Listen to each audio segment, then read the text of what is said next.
আসসালামু আলাইকুম বন্ধুরা। তো আজকে আমরা চলে গেলাম ওমেন্স কলেজের সামনে জাস্ট ফ্রাইডে। তো আপনারা তাদের সেটআপটা দেখতেই পাচ্ছেন বসার। তো এখানে যে আমাদের খুব ভালো একটা এক্সপিরিয়েন্স হয়েছে। তো এখানে তাদের মেনুগুলো আপনারা দেখতে পাচ্ছেন। তো জাস্ট ফ্রাইডের ফেমাস হওয়ার কারণটাই হয়েছে ফ্রাইড বক্সটা। তো এখানে ওমেন্স কলেজের স্টুডেন্টরা অনেক যায়, মূলত এটা স্টুডেন্টের জন্য একটা ভালো একটা স্পট।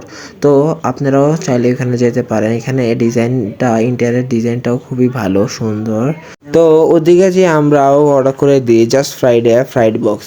তো এখানে আমাদের ফ্রাইড বক্সটা এসে গেল। তো আপনারা দেখতে পাচ্ছেন এখানে একটা ব্রেস্ট থাকে, অনেকগুলো চিকেন পপকর্ন থাকে, প্লাস ফ্রেঞ্চ ফ্রাই।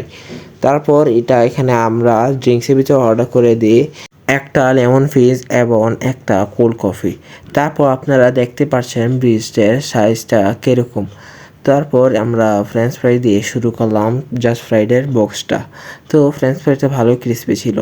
তারপর নিয়ে নিলাম লেমন ফিশটা, এটা 50 টাকা অনুযায়ী ভালোই ছিল। তারপর এখানে আমাদের চিকেন ব্রেস্টে এসে যায়, এটাও ভালো ছিল, আপনারা ট্রাই করতে পারেন। তারপর আমরা কোল্ড কফিটা টেস্ট করি, এটাও ভালো ছিল, খারাপ না।